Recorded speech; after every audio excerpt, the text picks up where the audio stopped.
The Tudors is about King Henry VIII and his court, young King Henry VIII and his court, rather than the popular image of the, fat and very, very ill Henry VIII, which is which one often sees in portraits. It's focusing on the younger version of him and his friends, his court, and the beginning of what we know as of Henry VIII.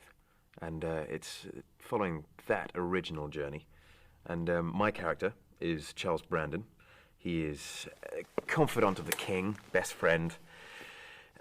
They grew up together due to the fact that King Henry's father and Charles Brandon's father were also close. Charles Brandon's father was King Henry's father's standard bearer at the Battle of Bosworth, and King Henry and Charles grew up together. And so they're very close friends. Even though Charles had no official title, he was a Mr., which is how Charles Brandon starts in the story. He starts as Mr. Brandon. They are very, very close. Charles Brandon is the only person who can actually effectively compete with Henry and beat him with no fear of repercussion.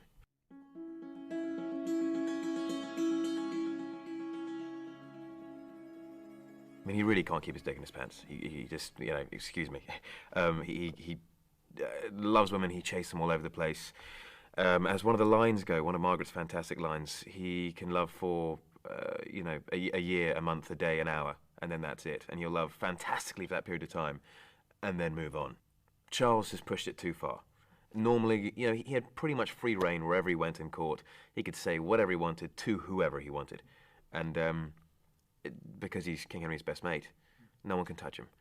But with Margaret, he just went too far, because he marries Margaret, and again, without asking Henry, which is the most important thing. He marries into the royal family without asking Henry, and also had potential for causing a political disaster.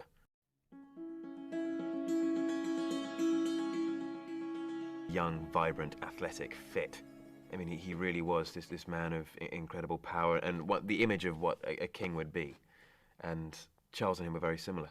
Played sport all the time, hunting, jousting, so sort of a great camaraderie. It's like sort of a rugby team or something. You're always competing with each other. But it's on a far more deadly scale when it comes to jousting, for example, which was a blood sport. You could quite easily die.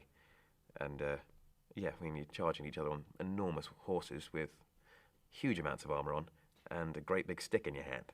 You've got to be careful, because you really don't want to knock the king off, because you're threatening the royal line. You're basically making a personal attack on the king, so everyone deliberately lost to him.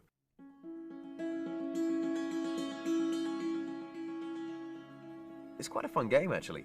When the tutor came over to train us, it was really interesting. It's like a cross between squash and tennis, and it's a fantastic sport. You're playing off the walls and everything, and the whole point is, instead of playing tennis where you're supposed to get it past someone, the whole point is to play it so it bounces on the ground, then off the back wall, and then as close as possible to the back wall, because that's a point, and then you have to.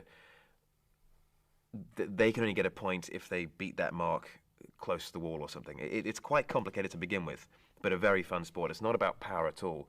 It's about control and spin, lots and lots of backspin on every shot.